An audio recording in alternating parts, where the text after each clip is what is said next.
From Arkansas's streaming news leader, this is THV 11 Morning News at 6.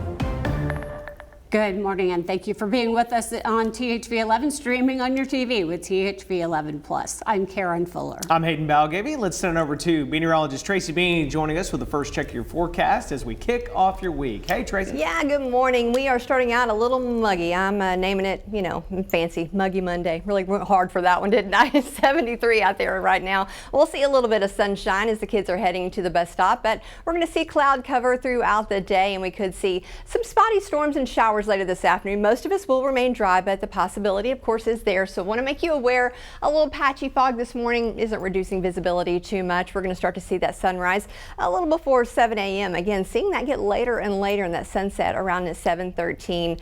Currently 73, still seeing a few 60s here and there across the state, and we are looking for those temperatures to remain above average for until at least Wednesday. But I think by Thursday into Friday, we're going to start to see a little bit more rain chances pushing into the forecast, and that's going to drop those temperatures down into the 80s. So we'll talk about more of the rain chances and how much we could get and what you can expect this weekend coming up in my forecast.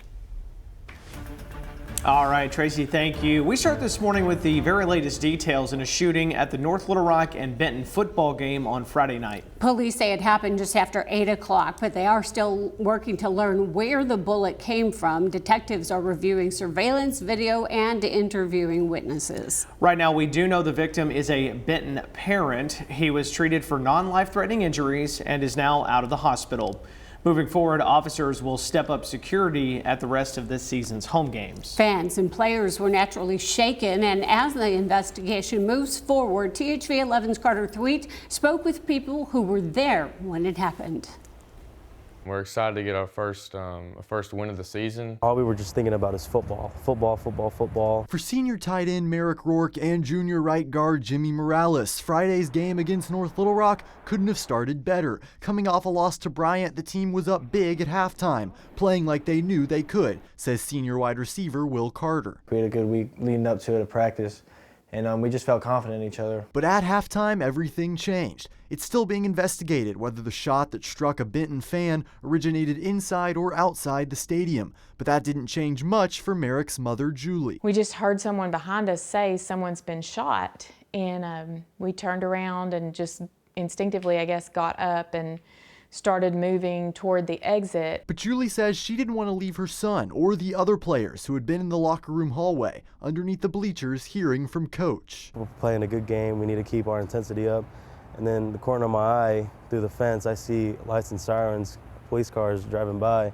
I'm like, something bad's happening for sure. The coaches were talking, and then we started hearing people say, get in the locker room, get in the locker room. So all the coaches kind of just started, pushing us into the locker room, like not really knowing what's going on. The thing is, we didn't hear any gunshots, so we didn't know what was happening at the time.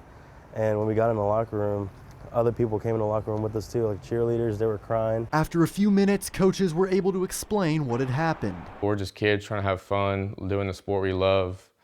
I mean, it's just not really something you expect. It's crazy, it's scary, it's baffling in my head. I couldn't really believe it at first that there was a shooting, because it's like, I'd never expect this to happen here. Carter says what the team did next was inspiring to see. Julie Rourke says something similar. It's kind of awesome to see in the locker room, you just had groups of guys coming together just praying. Administration and coaches were super organized and took care of our kids with just the utmost responsibility and care.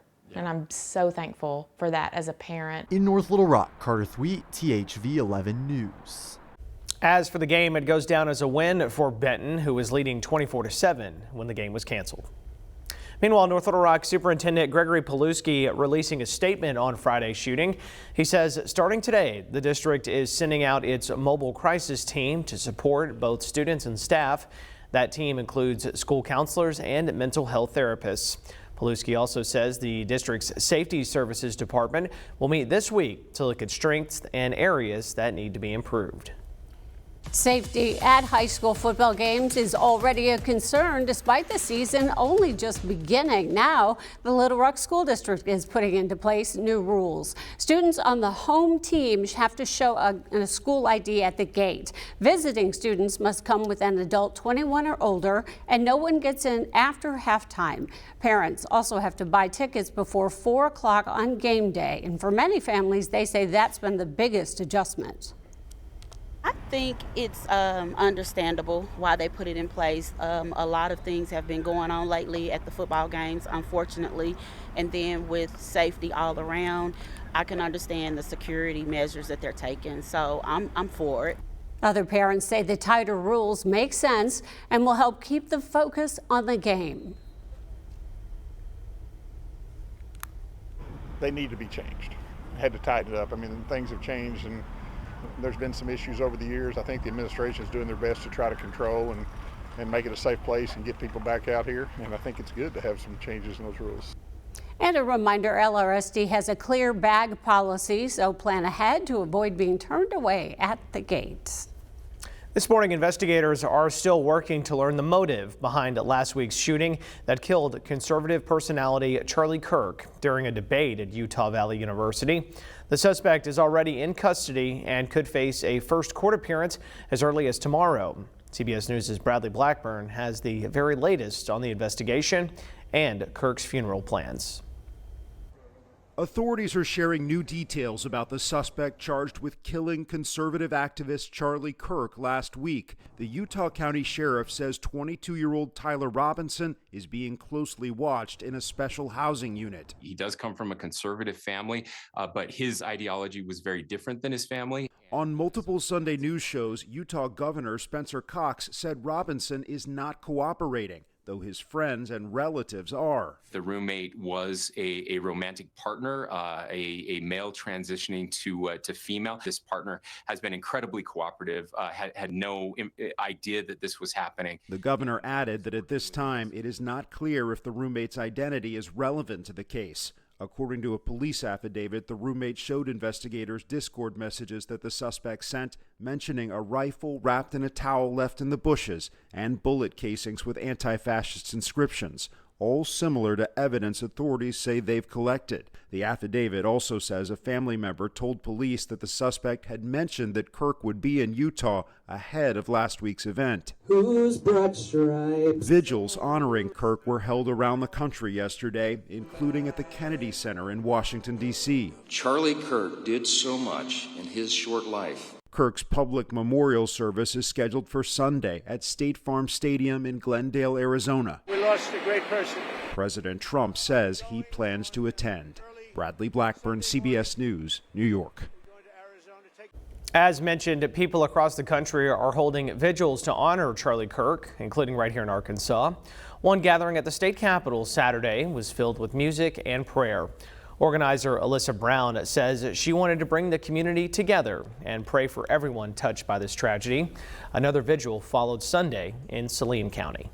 In response to the killing of Charlie Kirk, security concerns are growing across the country. In Salt Lake City, police have arrested 2 men accused of planting a live bomb under a news media vehicle. Overnight, House Democrats held a virtual security briefing for members and their spouses. The White House is also asking Congress for $58 million to boost protection for Supreme Court justices and top officials. Members of Congress say threats have already topped 14,000 this year.